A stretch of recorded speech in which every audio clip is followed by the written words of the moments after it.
James, you ran for over 100 yards by halftime against the Cowboys defense that hadn't allowed an individual 100-yard rushing game all season. How do you explain that level of success you achieved? I was just taking what the defense gave me, and just whenever the lane opened, I just hit it. You had over 200 yards, scrimmage yards, 2 touchdowns. You're the first Bills running back to do that since Thurman Thomas in 1991. Did you have a sense it was going to be that kind of game and you were going to get that kind of opportunity? I just did my job, and, the opportunities came my way. When it presented itself, I made my opportunities count. What do you think the significance is of winning by such a huge margin and getting to 8-6? Just got to keep going, 1-0. That's it? You feel good about your playoff chances, though, now? Just got to keep going, man. Just keep going. Your legs run a lot more than your mouth. James, thanks very much. Congratulations on a great game. We appreciate it. Appreciate it. That was humble, live at the mic, the man that's defeated Mahomes and Dak in a span of 7 days.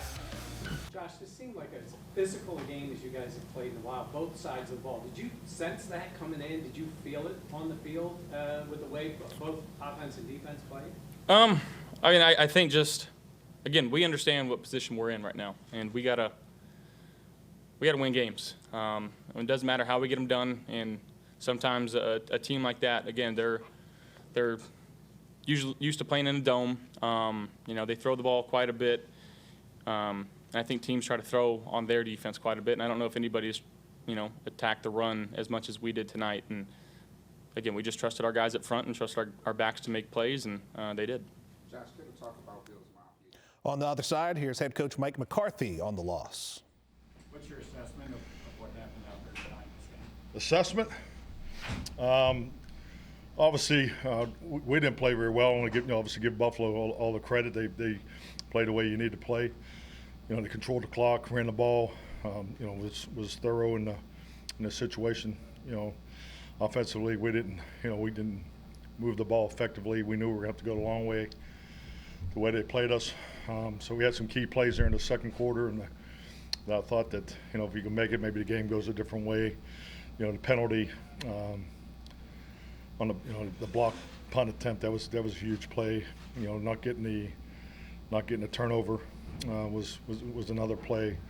So we needed those plays. I think we were -6 big play production in the first half, and obviously we didn't get we needed to go score some points. Got a break with the weather. The weather was great in the first half, so we did not play well. This brings up questions about your play on the road. You're so great at home. There's what? Your play on the road. Yes. It's so disparate. It's a gap. It's part of my message. I just, we play so well at home, and there's just too big of a gap in our road games. Yeah, we're conscious of it. We'll got a long flight home to continue to talk about it, think about it. Now, obviously, we got to move on to Miami in the morning. We'll get this one corrected. But yes, we got to be better. And this, I think we talked about it coming off of the Thursday night game going into Philadelphia. I think this stretch really lays up well for us because, it gives us 3 road games, all tough games. And, I don't think anybody expected to play the way we did tonight. They played well. I don't want to discredit their performance, but we got to be much better on the road, regardless of what's in front of us and all the other conversations, because there's too big of a gap between home and away. Obviously, a lot of talent out there on the defense, but how do you get this team to play more? Hey, flag me down. I'll call on you. Okay. Mike Towers for the ESPN. The run defense, that's been a worry for you for a good portion of the year. What happened today with them getting the edge and also up the middle? Yeah, no, they got on our edge, a bunch, and I know Dan and the guys were very impressed with Cooks, throughout the week. So, specifically, they performed better than we did. They broke our contain, they broke tackles, they won the bend back battle. So just all the little things that we've been good at. So they were better at it today. And you mentioned the turn. McCarthy wasn't joking about the home road splits. They're 7-0 at home, 3-4 on the road. During the 5-game winning streak, they won 1 game on the road. That was at Carolina. So think about that in its totality. Let's go back to Buffalo, though. First answer from Josh Allen, if you joined us here on SportsCenter, he referenced Joe, the new offensive coordinator, Joe Brady, who dialed something up we haven't seen very often. The onus today wasn't on Josh Allen for once. It was on Cook. Yeah, and they did a great job. And again, as Josh Allen alluded to, Zubin, Their offensive line absolutely controlled the game. Again, think about this. They scored 31 points, and Josh Allen completed 7 passes. That's almost inconceivable. And when you can say out 3rd and longs, it really nullifies what Dallas does well. Dallas is a small, fast team, and you look at the spine of their defense from not having Leighton Vander Esch or Jonathan Hankins today. They didn't have their run defender, so Joe Grady, who replaced Ken Dorsey, did a great job of featuring this guy right here, James Cook. And they're going to be really hard to beat because there's a great axiom that applies here, guys. The best way to slow down a pass rush is to run the ball. Tim, not even Josh Allen knew how they ran the ball so well. He just said that in a news conference. How did they run the ball so well on the ground?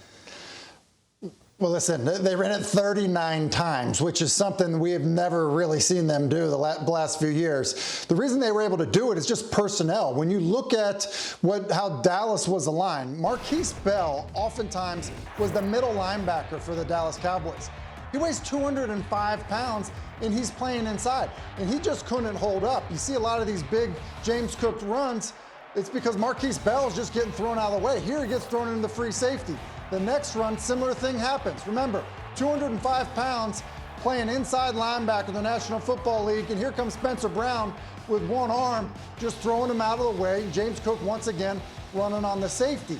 That happened over and over again. So anyone who wants to open up the stat sheet and say, hey, how did this happen? How was James Cook averaging over 7 yards per carry? That right there is why. It was a personnel issue tonight for the Dallas Cowboys. This particular result, excellent news for the San Francisco 49ers and for the Philadelphia Eagles as they all wrestle for the top seed in the NFC.